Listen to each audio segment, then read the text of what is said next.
Dear friends, what would you do if someone asked you to risk everything you've built to help them? Today's story is about a young female police officer from Texas whose whole world changed when she received an impossible request from behind prison walls. This isn't just another story about breaking rules or crossing lines. This is about a choice that would challenge everything she believed in and transform two lives in ways neither could have imagined. Before we dive deep into this amazing journey, I want you to know that what you're about to hear will challenge how you think about justice, truth, and the power of one person's determination to do what's right. If stories like this touch you, please hit that like button, subscribe to the channel, and let me know in the comments where you're watching from. Trust me, you'll want to stay until the very end because this story has twists you won't see coming. Let's begin with Rebecca Martinez, a 26-year-old officer who had spent her whole career following every rule, every protocol, every procedure to the letter. She wasn't one of those officers who bent the rules or looked the other way. Rebecca was different. Her colleagues respected her because she treated everyone with dignity, whether they were fellow officers, civilians, or even suspects. She had this quiet strength about her that made people listen when she spoke. Rebecca had always dreamed of working in law enforcement. Growing up in a small Texas town, she watched her father serve as a sheriff's deputy for over 20 years. He taught her that being a police officer meant more than just wearing a badge. It meant standing up for people who couldn't stand up for themselves. It meant being the barrier between chaos and order. Most importantly, it meant never compromising your integrity, no matter what. After graduating from the police academy with top honors, Rebecca started her career at a busy precinct in Dallas. She worked traffic stops, domestic disputes, theft cases, everything a young officer handles. Her supervisors noticed her immediately. She was thorough, professional, and had this natural ability to calm down tense situations. Other officers started requesting to work shifts with her because they knew she had their backs. But Rebecca's dedication to doing things the right way sometimes put her at odds with others. When she witnessed questionable behavior from fellow officers, she reported it. When she saw corners being cut on paperwork, she spoke up. When supervisors tried to pressure her into handling cases differently, she stood firm. This earned her respect from some, but it also made her enemies. The breaking point came when her direct supervisor, Captain Williams, started making inappropriate advances. Williams was a man in his 50s who had been with the department for over 25 years. He had connections, influence, and a reputation for getting his way. When Rebecca politely but firmly rejected his advances, Williams didn't take it well. He started making her work life difficult, assigning her to the worst shifts, the most dangerous calls, and constantly questioning her reports. One evening, Williams called Rebecca into his office. The conversation started professionally enough, but quickly turned personal. He made it clear that her career advancement depended on being more cooperative with him. When Rebecca refused and made it clear she would report his behavior, Williams smiled coldly and told her she was making a big mistake.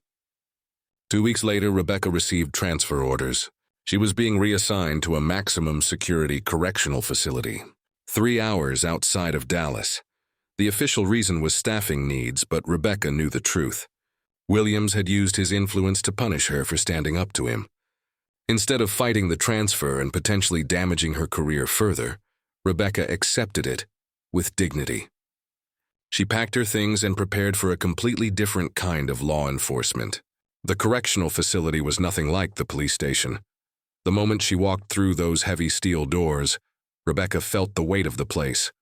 The air was thick with tension, the sounds were harsher, and the atmosphere was filled with an underlying current of danger that never went away. This wasn't about protecting and serving the community anymore. This was about maintaining order in a place where hope often went to die. Rebecca's job was to supervise inmates during their daily activities, escort them to different areas of the facility, and ensure security protocols were followed. She quickly learned that being a corrections officer required a different set of skills than being a street cop.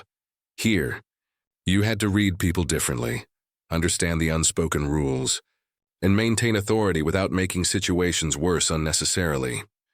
Most of the inmates fell into predictable categories. There were the angry ones who challenged authority at every turn, the broken ones who had given up on life, the manipulators who tried to work the system, the quiet ones who just wanted to do their time and get out. Rebecca treated them all with the same professional respect she had shown everyone throughout her career. But after her first month at the facility, one inmate caught her attention in a way she didn't expect. His name was David Chen, and he was different from the others.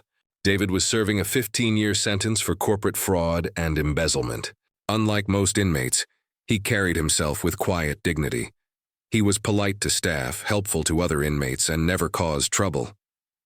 There was something about him that didn't fit the typical profile of someone who belonged in maximum security. David was in his early 30s, well-educated, and had worked as a quality control manager at a food processing company before his conviction. He spent most of his time in the prison library, reading everything he could get his hands on. Other inmates respected him because he helped them write letters to their families and assisted with legal paperwork. The guards generally liked him because he never gave them problems. Rebecca first noticed David during meal supervision. While other inmates talked loudly, argued, or ate in silence, David would sit quietly reading a book or writing in a notebook. He was always respectful when she gave instructions, never tried to engage in inappropriate conversation, and maintained appropriate boundaries. But there was something in his eyes, a sadness that seemed deeper than just being locked up. Over several weeks, Rebecca began to notice small things about David. He would sometimes stare out the windows during yard time with a look of deep regret. When he thought no one was watching, his calm facade would slip, and she could see the pain he was carrying. During mail call, he never received letters, never had visitors, and seemed completely isolated from the outside world. One evening during her rounds, Rebecca found David sitting alone in the common area, staring at a photograph. When he saw her approaching, he quickly put it away, but not before she glimpsed what looked like a family photo. That's when she realized that beneath his calm exterior, David was carrying a burden that went far beyond his criminal conviction. The next day, during a routine cell inspection, Rebecca discovered something that would change everything. Hidden in David's personal belongings, she found a carefully organized folder containing documents, letters, and what appeared to be evidence related to his case. When she confronted him about it, David's response caught her completely off guard. He didn't deny having the materials. Instead, he looked directly at her and said something that would haunt her for weeks to come. He told her he was innocent, that he had been framed by his former employer, and that he had one last wish before he lost hope completely. He needed someone on the outside to help him prove his innocence. But more importantly, he needed someone to fulfill a promise he had made to his dying daughter. Rebecca stood there holding that folder, knowing that what happened next would define not just David's future, but her own as well. David's words hit Rebecca like a physical blow. She stood frozen in his cell, the folder shaking slightly in her hands. Everything about this moment felt wrong, dangerous, like standing on the edge of a cliff, knowing one wrong step could destroy everything she'd worked for. But something in David's voice, the quiet desperation mixed with dignity, made her stay and listen. He told her about his daughter, Emma, who had been only 8 years old when he was arrested. Emma had been battling leukemia, spending more time in hospital beds than playgrounds. During his trial, while lawyers argued about financial records and corporate policies, Emma's condition had gotten worse. David had made her a promise during one of their last visits before sentencing. He promised he would prove his innocence and come home to take her to see the ocean, something she had dreamed about, but never experienced. Emma had died 6 months into his sentence. David never got to fulfill that promise, never got to say goodbye properly, never got to show her the waves she had only seen in picture books. The guilt was eating him alive, but there was something else. Emma's mother, David's ex-wife, had received threatening phone calls after the trial. Someone wanted to make sure certain information stayed buried, and David believed his former employer was behind it. Rebecca found herself asking questions she never intended to ask. Why hadn't his lawyer pursued these leads? Why hadn't the evidence been presented properly? David's answers painted a picture of a legal system that had failed him, of corporate lawyers who had outmaneuvered an overworked public defender, of witnesses who had suddenly changed their stories or disappeared entirely. That night, Rebecca couldn't sleep. She kept thinking about David's story, about the folder of documents, about a little girl who had died while her father sat in prison for crimes he claimed he didn't commit. She told herself this wasn't her problem, that getting involved would be professional suicide. But every time she closed her eyes, she saw David's face when he talked about Emma. The next morning, Rebecca made a decision that went against every instinct she'd developed as a law enforcement officer. During her lunch break, she drove to the nearest public library and started researching David's case. What she found in old newspaper articles and court records made her stomach turn. The case had been rushed through the system. Key witnesses had taken back their testimony after the trial. The company David had worked for had been investigated for safety violations multiple times, but somehow those investigations had always been dropped. Rebecca spent her days off digging deeper. She contacted journalists who had covered corporate crime, spoke with former employees of David's company, and slowly began to piece together a pattern of corruption that went far beyond what David had been accused of. The more she learned, the more convinced she became that David was telling the truth. But investigating was one thing. Acting on what she'd learned was something entirely different.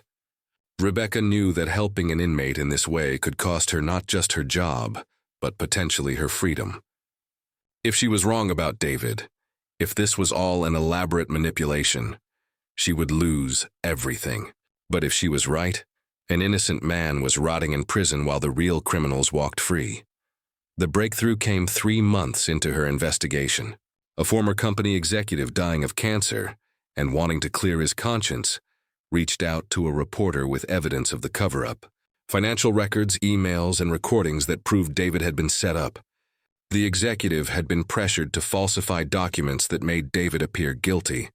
While the real embezzlement had been orchestrated by senior management, Rebecca knew this was the moment of truth. She could take this information to the authorities through proper channels, but that would take months or years to work through the system. Or she could take a more direct approach, one that would require her to step outside her role as a corrections officer and become something she'd never been before. An advocate for justice operating in the shadows. She chose the harder path. Working with the journalist and the dying executive, Rebecca helped coordinate the release of the evidence to multiple news outlets simultaneously. She used her position at the prison to document David's excellent behavior, to gather statements from other inmates about his character, and to build a case for his innocence that couldn't be ignored. The story broke on a Tuesday morning. By that evening, David's case was front-page news across Texas. The company executives who had framed him were arrested. The corrupt officials who had covered it up were under investigation. And David Chen, who had spent 3 years in prison for crimes he didn't commit, finally had hope again. But Rebecca's involvement hadn't gone unnoticed. Prison officials launched an internal investigation into how sensitive information about David's case had been leaked. They suspected someone on the inside had been helping him, and Rebecca knew it was only a matter of time before they connected the dots back to her. The night before David's conviction was officially overturned, he asked to speak with Rebecca privately. They met in the prison chapel, a quiet space where inmates often went to find peace. David thanked her for everything she'd done, but then he made another request, one that would test Rebecca's commitment even further. He asked her to help him fulfill the promise he'd made to Emma. Not the original promise about proving his innocence, but a new one. He wanted to establish a foundation in Emma's name to help other children battling cancer, especially those whose parents were facing legal troubles. He needed someone he trusted to help him navigate the outside world, to be his partner in building something meaningful from the ashes of his destroyed life. Rebecca looked at this man, who had lost everything, his daughter, his freedom, his reputation, and yet still wanted to use his experience to help others. She realized that fulfilling David's last wish wasn't just about clearing his name or seeking justice. It was about transformation, about taking pain and turning it into purpose, about honoring the memory of a little girl who had never gotten to see the ocean. As David walked out of prison, a free man the following week, Rebecca knew her own journey was just beginning. Rebecca stood at her apartment window 3 days after David's release, watching the sunrise paint the Texas sky in shades of gold and pink. Her phone had been buzzing constantly with calls from prison administrators, internal affairs investigators, and reporters who had somehow gotten her number. She let them all go to voicemail. There were bigger things happening now, things that mattered more than protecting her career. David had called her the night before. His voice sounded different outside those prison walls, lighter somehow, but still carrying the weight of everything he'd been through. He'd found a small apartment in Houston and was slowly adjusting to freedom. But he wasn't calling to talk about himself. He wanted to move forward with the foundation they'd discussed, and he needed her help to make it happen. Rebecca had spent years following orders, working within systems, trusting that institutions would do the right thing. But watching David's case had taught her that sometimes the system fails, and when it does, individuals have to step up and fill the gaps. She made a decision that morning that would reshape everything about her future. She submitted her resignation from the correctional facility.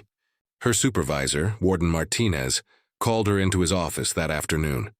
He was a decent man who had always treated Rebecca fairly, and she could see the disappointment in his eyes as he read her resignation letter. Martinez set the letter down and looked at her directly. He told her he knew she'd been involved in the Chen case, that the investigation had found evidence of her research activities. But he also told her something she hadn't expected. He said that in 30 years of corrections work, he'd rarely seen an officer show the kind of integrity she'd demonstrated. He couldn't officially approve what she'd done, but he understood why she'd done it. Rebecca left that meeting feeling a mix of relief and terror. She was walking away from steady income, benefits, and a career path she'd worked hard to build. But she was walking towards something that felt more important than any paycheck, the chance to be part of something that could make a real difference. David met her at a coffee shop in downtown Houston the following week. It was strange seeing him in civilian clothes, sitting across from her without bars or guards or institutional protocols between them. He looked older than his 33 years, but there was something in his posture that hadn't been there in prison. Hope, maybe, or determination. They talked for hours about the foundation. David had already been in contact with several hospitals and cancer research centers. He'd spoken with lawyers about the legal requirements for starting a nonprofit organization. But what he needed was someone who understood investigations, someone who could help identify families who needed support, someone who could navigate the complex world of law enforcement and legal systems that often left families feeling helpless and alone. Rebecca found herself saying yes before she'd fully processed what she was agreeing to. Maybe it was the way David's eyes lit up when he talked about helping other families avoid what he and Emma had gone through. Maybe it was the realization that she'd spent her whole career trying to serve justice, and this felt like the purest form of that service she'd ever encountered. They spent the next 3 months laying the groundwork. Rebecca used her savings to cover living expenses while they applied for nonprofit status, developed program guidelines, and reached out to potential donors. David threw himself into the work with an intensity that was almost frightening. He would stay up until 3 in the morning researching funding opportunities, writing grant applications, and reaching out to medical professionals who might want to partner with them. Rebecca worried about him sometimes. She could see that he was channeling all his grief about Emma into this project, and she wondered if he was dealing with his emotions in a healthy way. But she also recognized that purpose was powerful medicine, and David seemed to draw strength from the idea that his daughter's memory would live on through their work. The Emma Chen Foundation officially launched 6 months after David's release from prison. Their first case came through a referral from a social worker at Children's Hospital. A single mother named Maria Santos was facing bankruptcy while trying to pay for her son's cancer treatments. Her ex-husband had been arrested on drug charges, leaving her to handle everything alone. She was overwhelmed by medical bills, legal paperwork, and the constant fear of losing her child. Rebecca drove to Maria's apartment on a Saturday morning, bringing groceries and a folder full of resources the foundation had put together. She sat at Maria's kitchen table, helping her organize medical bills and insurance paperwork, while 8-year-old Carlos played video games on an old tablet. The boy was thin and pale from chemotherapy, but his smile reminded Rebecca powerfully of the photographs she'd seen of Emma. That evening, Rebecca called David to update him on the visit. She could hear the emotion in his voice as she described Carlos, how he'd asked if she wanted to see his drawings, how he'd told her about wanting to be a doctor when he grew up so he could help other sick kids. David was quiet for a long moment after she finished talking. Then he said something that made Rebecca understand the true depth of what they were doing together. He told her that for the first time since Emma died, he felt like he was keeping his promise to her.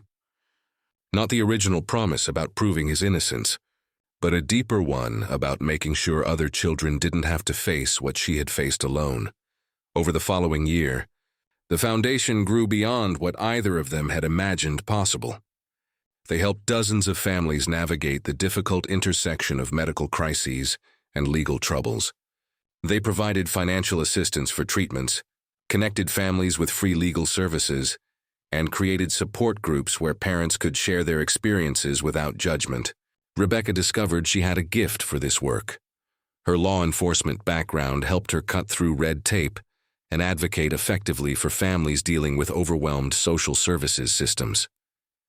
Her natural empathy made her someone parents trusted with their deepest fears and most desperate needs. She found herself working longer hours than she ever had as a police officer, but feeling more fulfilled than she'd ever thought possible. David had transformed as well.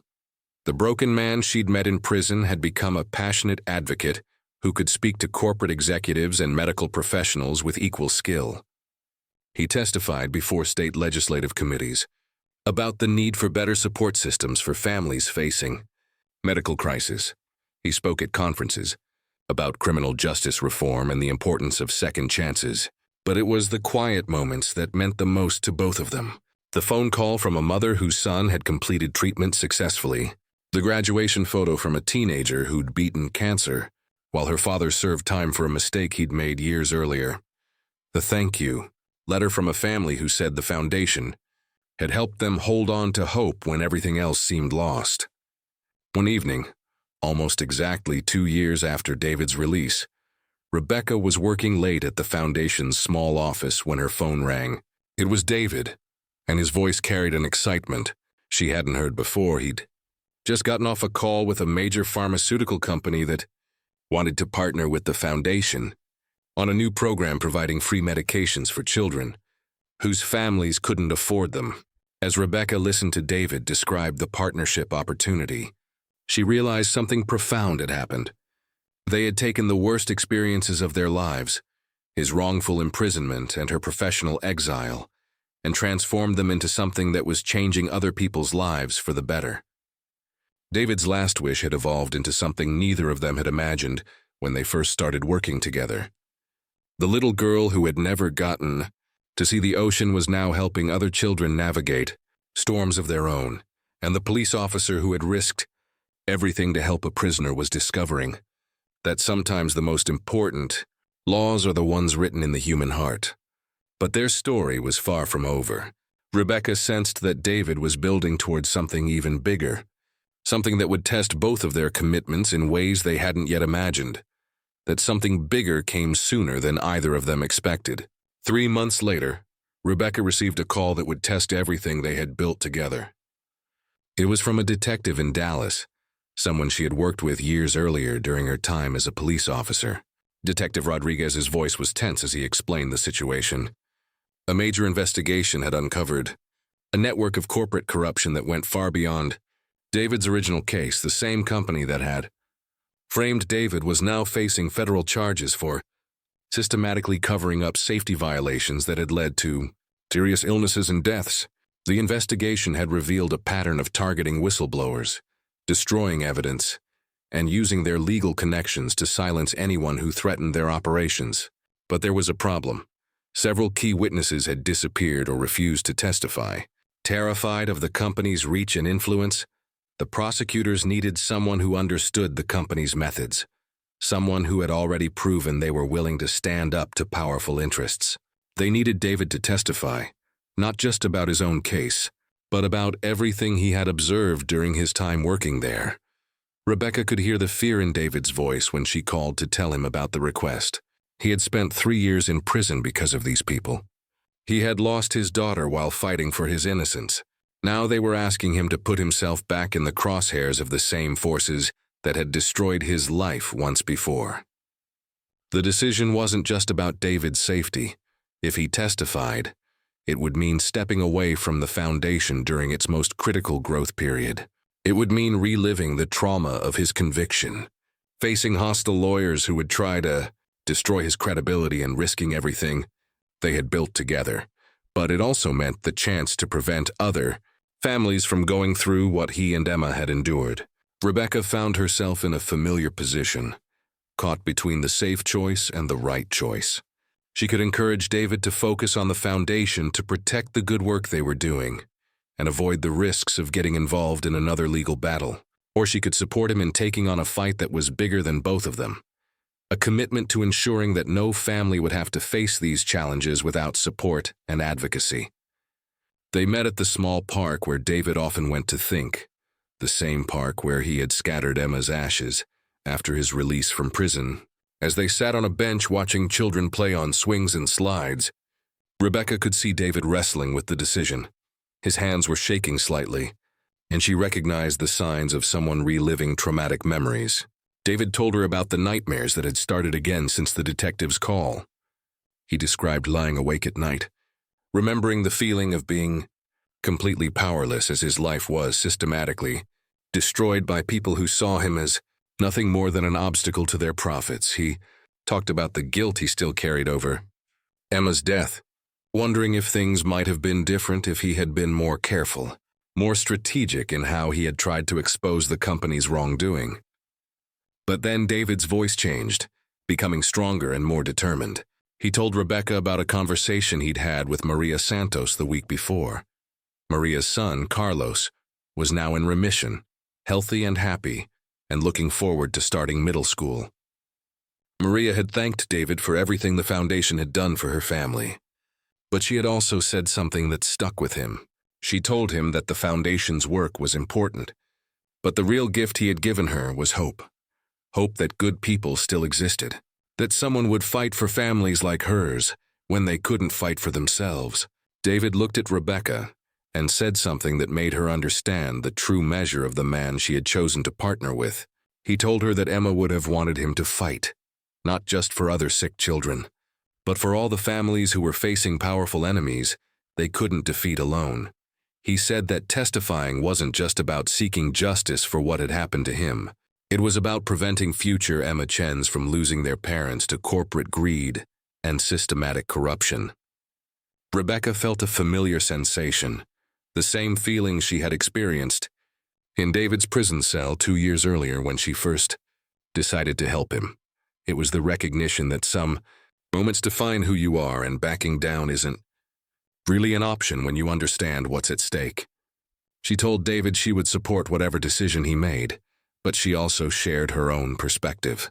During her years in law enforcement, she had seen too many cases where the powerful escaped consequences while ordinary people paid the price for their crimes.